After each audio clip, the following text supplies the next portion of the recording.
Hi everyone, it's Bex, Planner UK on Instagram, and as promised I just wanted to share my pen tests and some example setups from the planners that I got from Amazon Japan.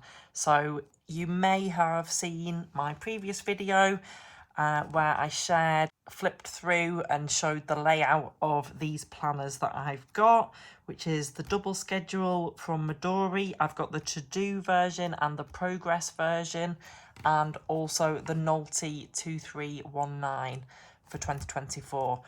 The Nolty starts from, when did it start? From December, I think, isn't it? And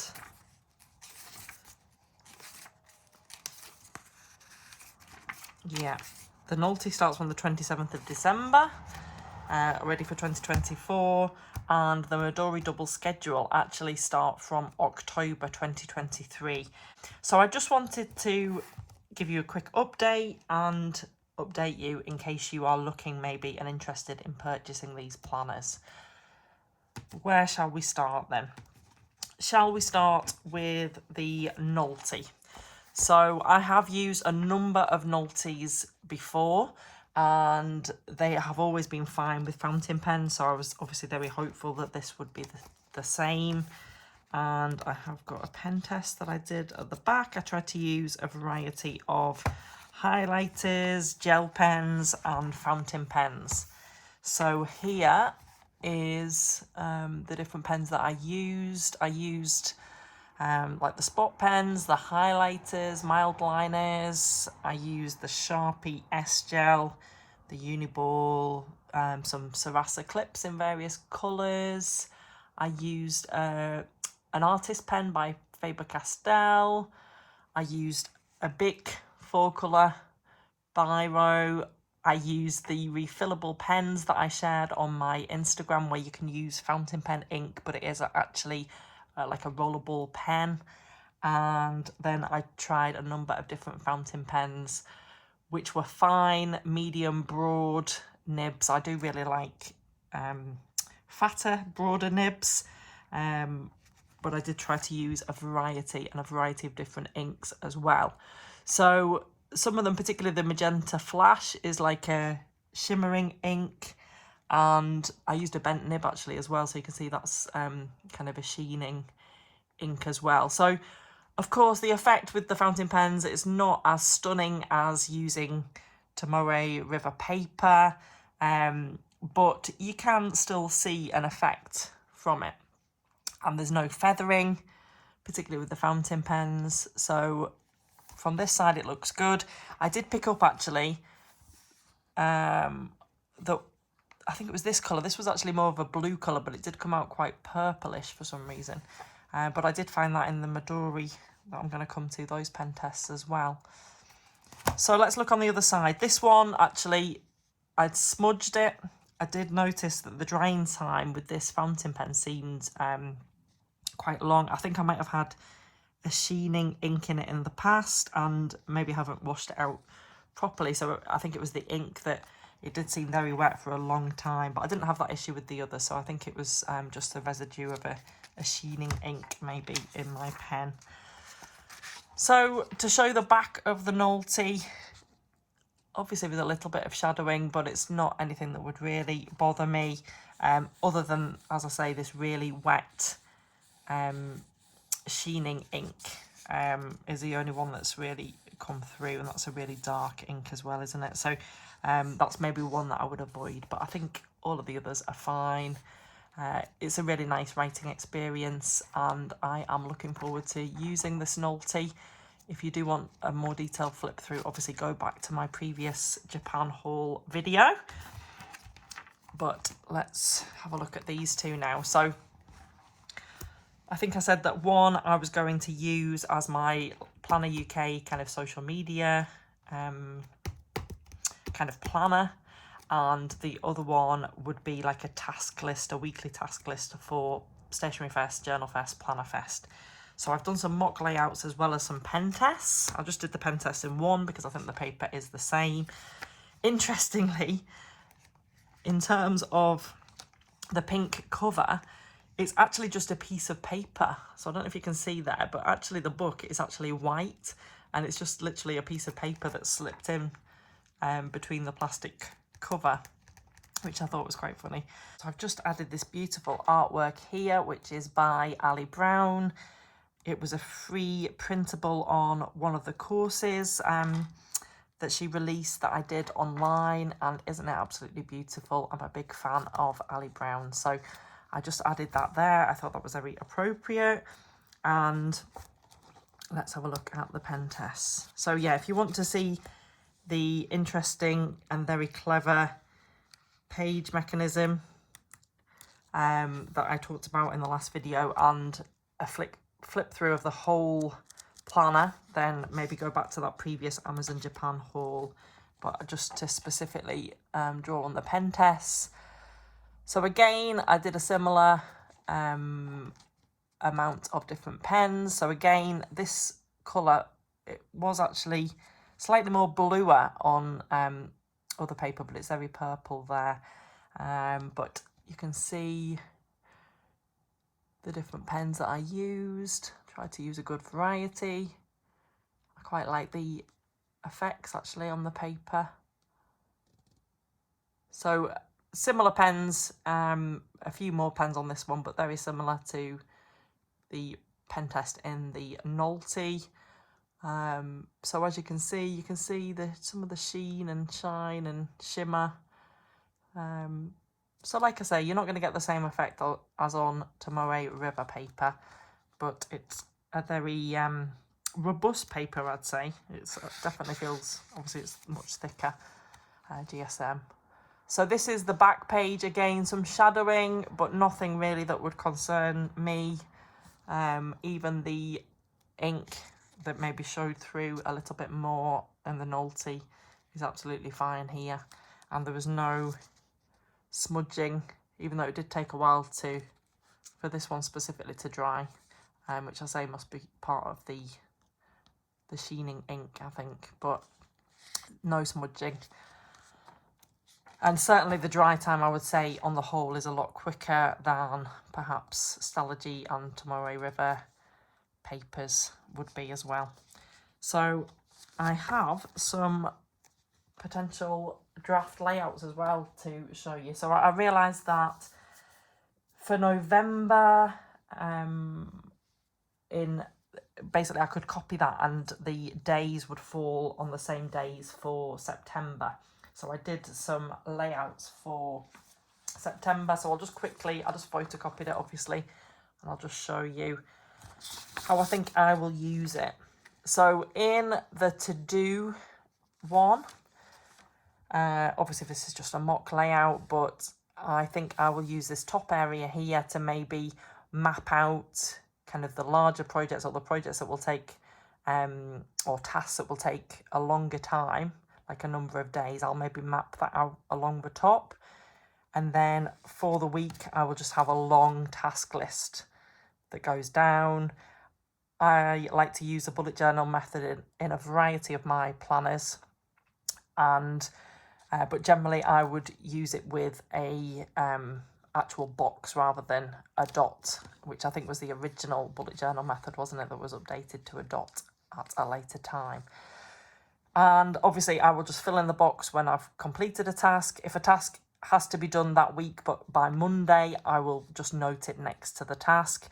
If it's really important, I'll probably symbolise it with an extra symbol such as this, or put a number 1 and kind of number the order that I do things perhaps in the list. If I've started a task, generally I will just put a line through it to signify it's started, it's underway. And obviously if a task isn't completed, I will migrate it using this symbol perhaps onto the next week.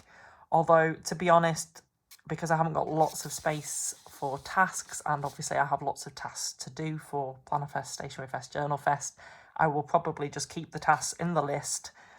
Obviously, when I go into this next week, I would just obviously be looking back at the tasks that I haven't completed, and when I've completed them, cross them off. So I think that is how I will work it. So that's that layout. In the calendar layout, I will probably use a similar system to what I've used in my Sterling Ink Common Planner in the calendar, but hopefully it might be a bit neater than it is in that planner.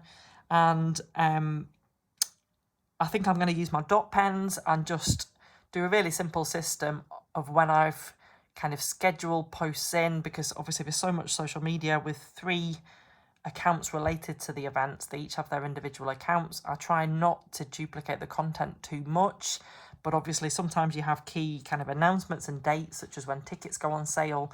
So I will put these big kind of milestones. I'll maybe make a note of it next to the date within the month. And then when I schedule stuff in, even though I use a scheduling tool, I will then make a note in here of which account I've scheduled in, and I might make some additional notes next to it, like what specifically is scheduled on this day.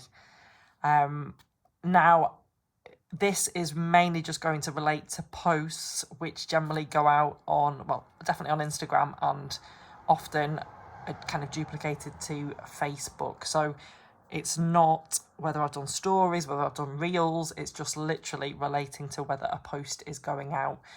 Because I had so many announcements, you know, in terms of the brilliant businesses that were coming along to the events, and having to schedule them in quite far in advance sometimes. So this will just really, really help me. Instead of having to keep looking on my app and looking at what is scheduled, I can just make a note here, and I really prefer looking at things on paper.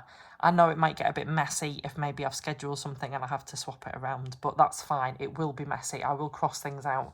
It is very much a working planner that this will be. So yes, that is an overview of how this one will work. So that's the to-do, the Midori double schedule to-do. And then obviously the other one is the Midori double schedule progress. This will look something like this inside. This, as I said, is going to be my Planner UK social media tracker. So I would like to track the different types of posts that I'm making. So Instagram is my main platform. TikTok, I feel that I should work a bit harder on as well. So I've got basically different colour coding. In fact, it might be easier to show this one first of all. So here on the Gantt chart type layout, I thought I would track along the top the subscribers. I won't do it as regularly as I have noted it here. I would maybe track it at the beginning of the month, perhaps, maybe halfway through the month, I don't know. Then I have my tasks down the side, because obviously quite often I will film, but I don't have time to edit and create the images on Canva, etc. straight away. So on this kind of layout, I can note when I've filmed and when I've gone through the different stages of publishing a video, including then when the video is published, have I posted a story onto my Instagram to say that the video is published? Have I posted to my feed to say that the video is published as well? This is generally the order that I do things in. And so these will all be signified by pink dots because it's all related to a video. And obviously I need to know what the video is, which I'll try and do at the top somehow. And then I thought, actually, I might just draw a line because I don't always do things in order. I might batch film a number of different videos, but actually then only have time to edit kind of one at a time. And obviously I want to space out the publishing as well and schedule the publishing in. So I will do something like this anyway to keep track, or this is what I'm going to start with doing. This is my plan. Then Instagram posts, generally the orange dot. If, however, sometimes I will do my official, this video has been published in my feed, but maybe I will do a different video. So like with the Amazon Japan haul video, I think in my feed, I also did a different post, which was just a picture of my haul. So it kind of was related to the video. So that's why I've signified that in the pink still, but it wasn't like my Canva template that I use for my videos. So there we go. I do want to post daily where possible on my Instagram account. I just absolutely love Instagram. I love all of my Instagram friends and the community there and the inspiration that it provides. So I do want to post regularly, and obviously my content has to be scheduled quite often. So again, it will help me just to see when I've scheduled things in and what I've scheduled in. So quite often there'll be little notes where I've noted to myself what is scheduled if I've done it in advance. Instagram stories. So again, I'm a bit inconsistent with Instagram stories, so maybe I need to get a bit more consistent with that. And the same rules in terms of if it's a video, maybe I would do it like that. But obviously when I post Instagram stories, it's often a number of stories that I'm posting on that day rather than just one thing. But the dot, I suppose, just symbolises that I've posted at least one thing during that day. And then reels, which I really love. So again, I'm just trying to keep track of when I have posted different reels. Finally, TikTok along the bottom. I do feel that I need to work harder on this, so I thought it would help to maybe post that. And actually, maybe I need to note down at the bottom here my TikTok subscribers. Hopefully they might start to increase as well. So that's that one. And on the monthly layout, this is what it will look like then, something like this. So again, although I've got this view, which I suppose helps to see how consistent I am in a linear way, I do find this view quite useful as well. And I want to try and ensure that I'm posting on my Planner UK account all of the things that I'm really interested in. So some planner content in each week, some journaling content, some general stationery content or creative content as well. I like my secondary type posts. So I need to try and have some kind of system, which I might use this bit here, of how many posts, Instagram posts I've done each week that relate to planners, journals, fountain pens, whatever, maybe. So again, this view, using the same colour coding that I've just explained, but again, I just find this quite helpful having this view. And if I'm filling out one, it's generally not too much of an issue just to fill out this page as well. So this is how I think it will work between the different books. I hope that's maybe inspired you. I would love to know how you are using or are planning to use these planners. Have you ordered these planners? Have you got them? Have you used them in the past? And yeah, let me know in the comments. Thank you so much for watching. If you've got any questions, please let me know below, or any requests for future videos, then again, let me know and I will try to accommodate. Happy planning, happy journaling. Bye.